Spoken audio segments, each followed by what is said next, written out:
Hello and welcome to Love My Poland. After our last episode on animal sounds, I received several emails and comments asking me how we made our kids bilingual in both Polish and English. I got questions asking me about our strategy or our formula, as one viewer put it, and if we could share it. Well, it would be my pleasure. Let's get right to it.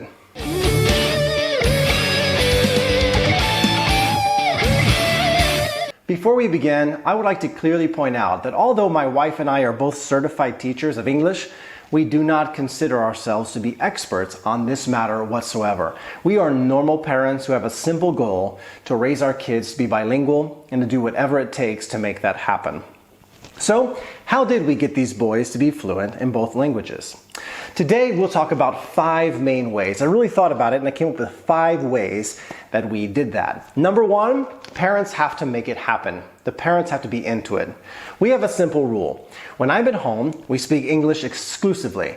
While I'm at work, my wife speaks only Polish to my sons, and the kids' classwork is obviously nearly all in Polish as they attend normal public school here in Częstochowa.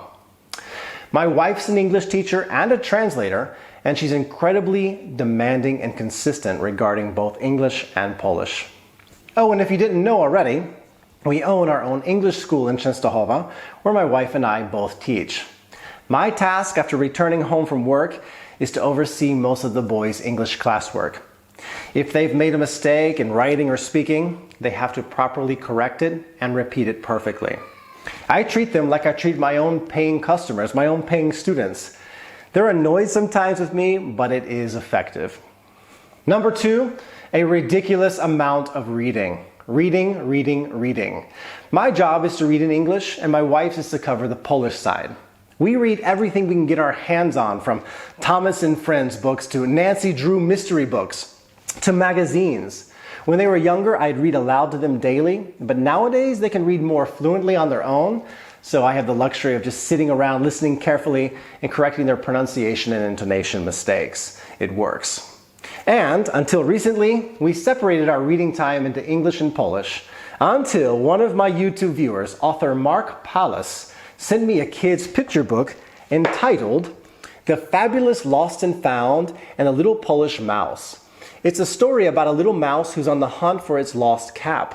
The little Polish mouse finds itself in an English-speaking city, unable to speak a word of English, and tries its very best to explain to English speakers what is lost in Polish. It's fantastic, and it reminds me so much of my first years in Poland when I had trouble, kind of communicating to other people what I wanted, what I needed. This book was published in the year 2020. It's brand new, and we've already read the book together in my family multiple times. My kids were both laughing out loud while I read it to them the first time. The book is written very well and is beautifully illustrated. I truly just wish we had more books like this in our home. I asked Mark, the author, why he was motivated to write such a book, and he told me his goal was to get kids to embrace speaking foreign languages and to help kids open up to those who may be a bit different from themselves. Really great work, Mark. Thank you for this incredible book. I'm looking forward to new publications. If you're interested in purchasing this book, check out the link I've attached in the description. Trust me, you won't be sorry. Great book. Number 3, lots of cartoons and YouTube in both Polish and English. I have to start out by saying my kids loved and still love Peppa Pig. They were raised on Peppa. They watched it in both languages and they didn't even notice. However, do be careful while watching in English. My kids developed a bit of a British English accent after some time. They would call me Daddy rather than Daddy in American English.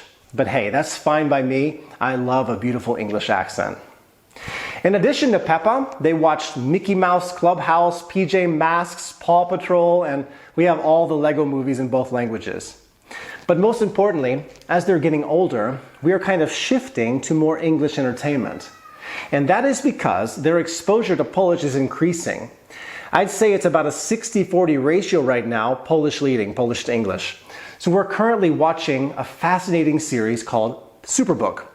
They learn a lot about the Bible that's very important to me, and all of the episodes are available through the Superbook application. They can watch on their tablet or on the smartphone. We watch an episode almost every day, and after watching, I make them summarize the episode.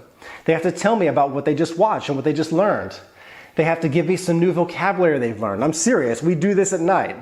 Also, YouTube. Put YouTube to work for you. I cannot tell you how many times I've witnessed my kids watching educational or instructional style videos on their tablets in both Polish and English.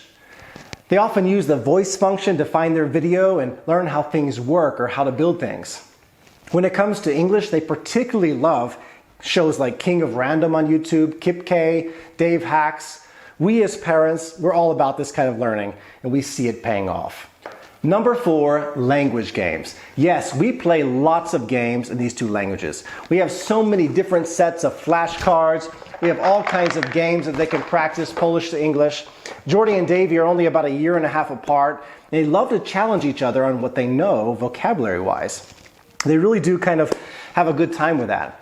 We have a lot of fun on road trips. I'll be driving and I'll see, for example, a barn on the side of the road, and I'll point it out and I'll say, Jordan, David, let's figure out who can come up with the most words associated with a barn and farming. And I time it. I give them 3 or 4 minutes and they get a point for every word they throw at me. And by the end of that time, we have a winner. So it really is fun, and we do learn a lot that way. Number 5, Polish and American grandparents are crucial, as are other family members there. Oh, how nice it is to have living grandparents. The final thing I'd like to mention is that it's important to have family abroad who can send you valuable materials. My parents live and work in Alabama, and very often they send us all kinds of classroom materials that are used in schools in America right now. We have everything from history to social studies, everything. My wife goes page by page through the textbooks, and it gives us a really unique perspective on the American side of education. It is extra homework for the kids, and they aren't always so thrilled or eager to do it, but we know, again, it will pay off in the long run. What's more, our kids talk by video messenger to their grandparents and other family members in the USA several times a week. And we cannot forget about their Polish grandparents. We see babcia and dziadek often, and they make sure the boy's Polish is at the highest level. I appreciate the fact that they also give guidance and correction for their Polish when they make a mistake, because after all, they're not perfect. Well, that pretty much sums it up for what I have to say today. Thank you for the question. It's a great question, my viewers. And thank you for watching this episode. Please let me know what you think in the comments section below. I am certain that many of my viewers out there have kids who are also bilingual or even multilingual. I'm always open to learning more, so please do share anything that you have to say. Thanks so much again. We wish you a pleasant day. Stay safe and healthy out there, and see you in the next episode.